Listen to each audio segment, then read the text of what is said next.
full contente, vous êtes bon, tout par bout. Moi, mon chum, il travaille dans le Nord. Puis là, il revient dans 6 jours. Amplement le temps de me préparer pour l'accueillir comme il se doit. Tu sais, m'arranger, être belle, désirable, sexy. Tu sais, une femme, là. Pas juste une mère qui court sans arrêt pendant 16 heures. J'avais envie de mon amoureux. Puis il y avait longtemps que j'avais pas embrassé longuement mon homme. Je donnais par contre quotidiennement des bisous à divers objets comme des poupées, des blocs Lego, puis un ananas en plastique que pour une raison obscure, ma fille appelait Scorbut. J'avais terriblement envie de sentir d'autres choses dans mon ventre qu'un bébé qui bouge ou qu'une vague douleur passe-partout. Parce que j'ai accouché encore, voilà 2 mois. Donc quand l'homme est dans le Nord, je suis seule avec 2 bébés.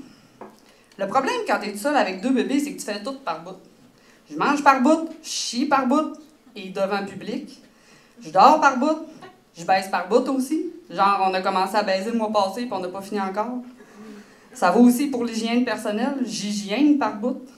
Je me brosse une molaire par jour, pas le temps de faire le reste. Le rasage, on y pense même pas. Mon quotidien est plutôt chaotique, ponctué de pleurs et de mini-brames tels que « perdu, Dudu ».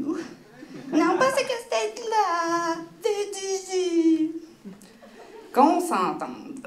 Je les aime inconditionnellement, les trucs qui sont sortis de mon ventre. Mais je fais juste ça depuis des mois. Sans compter que je dois gérer tout ça avec une douleur quasi permanente dans la région du nombril. Mes 2 bébés m'ont déchiré le ventre. J'ai donc une hernie ombilicale. Bernard qui s'appelle. Bernard l'hernie. Genre, il rentre puis il sort à sa guise. L'avant-veille de l'arrivée de ma tendre moitié, j'avais réussi à prendre une douche puis me laver les cheveux avec le plus jeune dans sa chaise qui chignait que j'ai réussi à faire toffer en chantant 3 petits chats. J'étais rendue à fugitif, fugitif, fugitif, tif, tif, quand il a pété sa coche. Il a commencé à pleurer aussi fort que quand il est né, il était plus capable, le pauvre. Ça faisait au moins 8 minutes que je l'avais pas pris dans mes bras. Là, il y en a qui vont me dire, mais oui, mais tu sais, pauvre petit, c'est un bébé, il a juste 2 mois. Mais Chris, moi, ça fait 2 mois que je vis avec l'extension de moi-même dans les bras, tout en courant après l'autre grippette qui adore aller se cacher dans le noir puis se péter la gueule au passage, tu sais. Fait que bref, j'avais les cheveux propres, la région génitale, OK, puis le reste, bouffe. Je suis donc sortie de la douche. Pendant ce temps, mon ado surveillait la grippette qui finissait de souper. Quand je suis remontée faire chauffer un biberon à mon pain de viande hurlante, le téléphone a sonné puis mon ado est allé répondre. Et c'est ce moment que je choisis la grippette pour se faire un facial avec du yogourt, oui. J'ai quand même persévéré pendant 2 jours à tenter de me mettre belle et de retirer des poils qui n'existaient même pas avant ma grossesse. J'ai tout fait ça par bout. Le matin du jour J, j'étais belle, presque désirable, peut-être même un peu sexy si je checkais avec la lumière fermée dans la salle de bain. C'était déjà pas mal.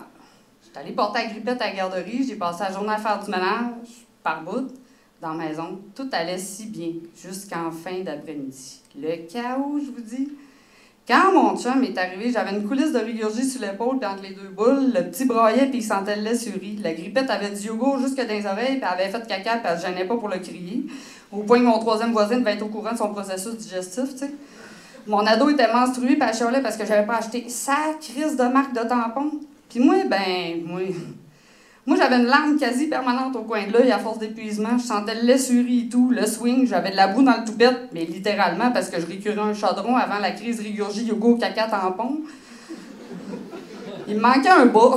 Fouille-moi, c'est que j'avais mis l'autre. Je portais même les jogging depuis 2 jours et demi, nuit incluse. J'avais les cheveux gras, des cernes jusqu'en dessous des bras. J'avais une jambe et demie de rasée, une moitié de noune de trimée, une graphine sur le nez, le petit tabarnak, donc coupant. Un unexplained bleu, ça joue. J'avais perdu 8 livres de partout, sauf de la bedaine, évidemment. Sérieux, j'avais l'air d'avoir été à la guerre, de m'être perdu dans le désert, de m'être fait chummy avec un nomade qui finalement m'a attaqué durant mon sommeil pour me voler ma salive, tu sais. Asti, je suis content d'être à la maison, qui a dit, là, chum. Je vois pas croire qu'on pouvait être sérieusement content d'être dans une maison comme la mienne, dans un moment pareil. Tu sais, on peut être content de les voir endormis quand ils ont la même face de bébé cute qu'on trouve dans les magazines ou sur les caisses de couches. Mais Chris, pas quand on pis toute la merde pis que tout le monde crie en même temps pis que pour une raison obscure, il y a un ficello de collé dans le porte-patio. Je m'en voulais tellement de pas avoir réussi mes préparatifs pour une nuit d'amour passionnée, tu sais. Dans mon fantasme, je retrouvais ma vie de couple dans le temps. Mais mon chum m'a embrassée, il m'a dit qu'il me trouvait belle. Il était fucking content pour vrai. Je regardais autour de moi et je me suis dit que dans le fond, c'est ça, le vrai amour. Merci.